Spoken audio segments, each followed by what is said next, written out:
figetus, figetus, zambre capot. On vous demande toute votre attention. Nous faisons les bagages et nous partons. Mais non, pas toi. Les livres d'abord. Tagazok, noble paysan. Je suis Zuriki, le mineur, et aujourd'hui on se retrouve pour les forts accords de Merlin l'Enchanteur. Donc un petit message aussi, je suis désolé si les vidéos ne sortiront pas tous les mois parce qu'une vidéo ça prend pas mal de temps à faire. Et aussi, par la même occasion, le moment où je l'envoie pour qu'elle se fasse poster, elle doit se faire juger avant. Mais les juges mettent un certain moment à juger, donc il faut que je l'envoie suffisamment en avance pour qu'il ait une date précise. Ce qui fait qu'en fin de compte, c'est très compliqué d'avoir une vidéo par mois. C'est pour ça que je tâcherai de travailler, de cravacher beaucoup plus que je ne suis en train de le faire à présent. Donc allons, commençons par les forts accords et on va commencer avec l'entrée en scène de Moustique. L'on peut apercevoir Moustique qui arrive à l'écran avec un pantalon de couleur orange. Il monte sur une branche et par miracle son pantalon est de la même couleur que sa peau. Donc soit il a changé de pantalon, soit il n'a pas de pantalon. Oh, est-ce que tu sais que tu es un peu en retard? Non mais Merlin, ça sert à rien de regarder ta montre, elle n'a pas d'aiguille. C'est comme un peu plus tard, on va voir que la montre de Merlin n'a pas d'aiguille. Et pourtant il arrive quand même à lire dessus. Ah, c'est un sacré magicien ou un sacré gâteux. À voir. Un château?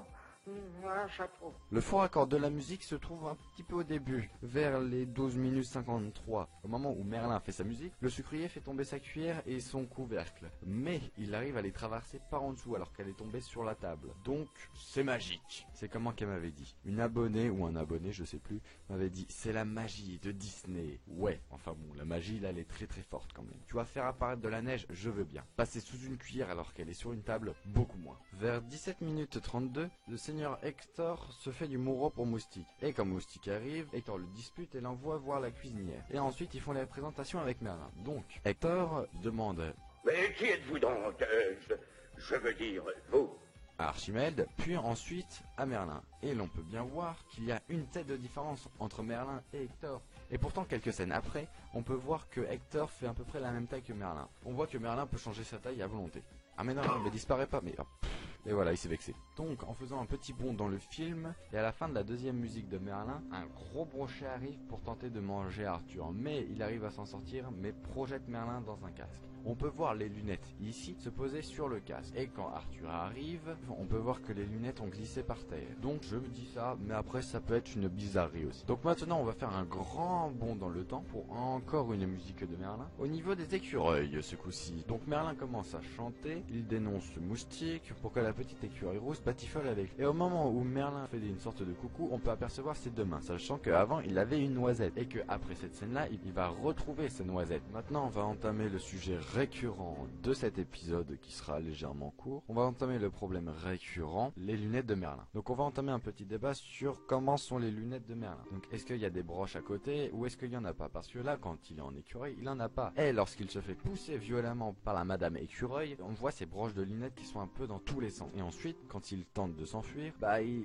y a plus de branches de lunettes et on peut le voir clairement ici. Donc dites-moi dans les commentaires s'il y a des branches ou non. Après je sais qu'on peut trouver des versions où il y a des broches, des versions plus récentes, comme par exemple dans Princesse Sophia. Voilà, truc que j'ai trouvé tout simplement. À 52 minutes 17, on peut apercevoir que Merlin commence à fumer la pipe. Bon, jusqu'ici pas trop de forts accords, mais on peut quand même analyser un petit peu sa pipe. On peut voir que sa pipe se sépare en trois éléments. Un cache, le niveau de la pipe et le tuyau où passe la fumée. Et 2 minutes après, on peut voir, lorsque Merlin rage quitte, comme on pourrait dire, on peut voir que la pipe de Merlin n'a plus le cache sur le dessus et que la pipe se sépare, se sépare plus en fait. C'est juste une seule pipe en elle-même. Alors maintenant, je vais vous poser une petite énigme de Merlin. Arthur apprend à écrire. Donc son exercice est de reproduire les lettres qu'il y a sur le tableau. Sauf que maintenant, question. Qui a écrit les lettres du dessus? C'est pas Merlin, il a Arachkit. C'est pas Archimède, c'est un hibou. C'est pas Arthur parce qu'on le voit écrire. Est-ce que ce serait quelqu'un d'autre du château qui serait écrire? Comme Hector, Kay, Hop, ou encore la servante? Je sais pas, ou est-ce qu'il y aurait d'autres personnes dans ce château? Très bonne question. Donc voilà une petite énigme que je serais fier de découvrir avec vous dans les commentaires si vous avez la réponse. Après vous pouvez toujours émettre des hypothèses, cela ne me dérangera pas et au contraire cela pourra peut-être me faire rire. Donc allons un peu du côté de Madame Mime. Lorsque Madame Mime prononce le nom de et finit sa phrase, on peut voir en arrière-plan un pot avec probablement une rose dedans ou une autre fleur quelconque près de la porte. Et ensuite une de scènes après, on peut voir que le pot a un petit peu changé de place place, probablement parce que Archimède l'a bougé, mais le pot n'est plus un pot, c'est une théière qui est de couleur bleue. Donc voilà, ça c'est un vrai faux raccord. Juste avant de découvrir Moustique, Madame Mime a du texte que dans la VHS elle n'avait pas. Elle rajoute les phrases... En tout cas, j'espère que c'est grave, une maladie bien affreuse. Et voilà, et ces phrases n'apparaissaient pas dans la version VHS. À 1h15-27, Merlin arrive en fanfare dans le nouveau royaume de Arthur. Donc il débarque avec sa baguette, se retransforme en normal. Pendant le dialogue qui va suivre au couronnement entre guillemets d'Arthur, on peut voir la baguette de Merlin qui a entre guillemets disparu. Donc j'ai décidé de mettre ça dans les faux raccords parce que c'est assez une bizarrerie, parce qu'on le voit pas poser sa baguette juste à côté non plus. Cette vidéo est à présent terminée, je suis désolé si elle est courte, mais après, je vais pas toujours pouvoir faire des longues vidéos, parce que de une, ça ne peut pas plaire à d'autres gens, et de deuxième part, ce sont les faux raccords Disney, et donc s'il n'y a pas beaucoup de faux raccords, ça fait pas beaucoup de travail. Enfin bon voilà, j'espère que cette vidéo vous aura plu, n'hésitez pas à laisser un petit pouce bleu pour m'encourager à continuer, puis bah je vais juste vous laisser avec un doigt-line. Au revoir. Allez, un petit bonus vers la fin.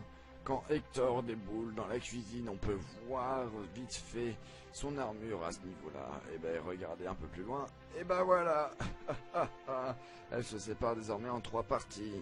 Donc voilà, c'est pas trop mon travail, mais bon, allez, salut.